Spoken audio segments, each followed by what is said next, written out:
हाँ दीदी हाँ। किसी पहाड़ी गांव में एक निर्धन किसान का परिवार रहता था। किसान की एक बेटी और एक बेटा था। किसान की पत्नी की मृत्यु हो चुकी थी। अपने दोनों बच्चों का लालन पोषण वह स्वयं करता था। समय के साथ साथ बच्चे बड़े हो गए। बेटी बड़ी थी, सो किसान को उसके विवाह की चिंता सताने लगी। उसने पाई पाई जोड़कर जैसे तैसे उसका विवाह कर दिया। एक दो साल बाद किसान बीमार रहने लगा और एक दिन उसकी मृत्यु हो गई। अब उसका बेटा अनाथ हो गया। उसकी दीदी को अब भाई की चिंता सताने लगी, क्योंकि उसका ससुराल भी ज़्यादा संपन्न नहीं था।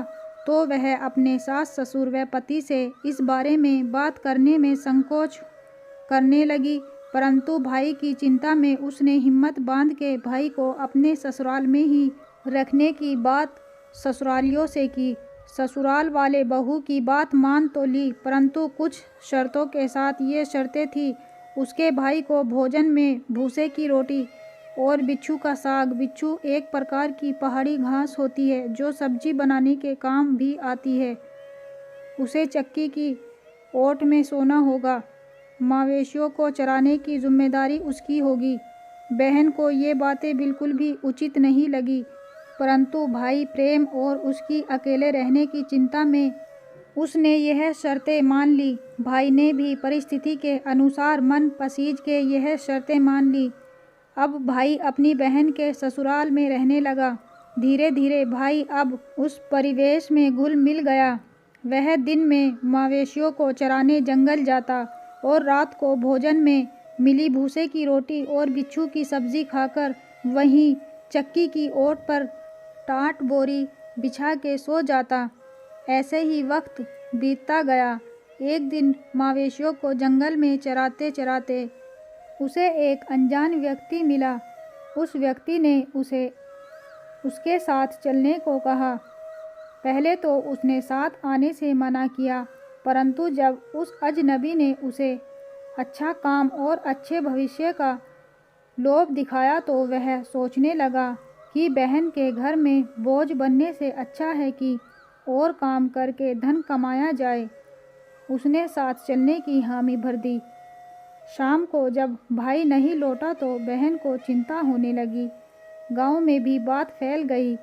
उसकी खोजबीन की गई। जब वह नहीं मिला तो सबने उसे मृत समझ लिया। बहन बहुत दुखी रहने लगी। उसे यकीन नहीं हुआ कि उसका भाई मर चुका है। खैर, दिन महीने साल निकलते रहे। धीरे धीरे वह अपने भाई को बुलाती रही, लेकिन तीज त्योहारों में जब आस पड़ोस की औरतें अपने भाई से मिलने जाती या उनके भाई उनसे मिलने आते तो वह अपने भाई को याद करके आंसू बहाती। ऐसे ही समय निकलता रहा और एक दिन उसे उसके भाई का संदेश मिला। वह फूली नहीं समाई जिसे वह मरा समझ चुकी थी, वह जिंदा था। वह भाई से मिलने अपने मायके गई। घर पहुंचकर उसे भाई की संपन्नता देखकर आश्चर्य हुआ। भाई ने उसे भूतकाल में जो भी हुआ सब बताया। दोनों एक दूसरे से मिलकर बहुत खुश हुए। भाई ने उपहार स्वरूप बहन को बहुत धन दिया, लेकिन उसकी बहन ने यह कहकर मना कर दिया कि उसे उसका भाई मिल गया, उसे अब कुछ नहीं चाहिए। जब उसने धन लेने से मना किया तो भाई ने उसे 2 गाय और 1 भैंस देनी चाहिए, तो बहन ने वह रख ली। भाई खुश हुआ कि बहन ने उसकी एक उपहार स्वीकार कर लिया। उसने गाय के गले में घंटी बांध दी और बहन के साथ भेज दिया। बहन उन गाय और भैंस के साथ ससुराल को चल दी। सुनसान रास्ते में गाय के गले में बंधी घंटी का स्वर बहन को अच्छा लग रहा था। उसे लगा जैसे घंटी से आवाज़ आ रही हो। भूसे की रोटी, सिनसुन की साग खाएगा? हाँ दीदी। चक्की की ओट में सोएगा? हाँ दीदी। झाड़ू की मार सहेगा? हाँ दीदी हाँ। घंटी मानो यही बातें बोल रही हो।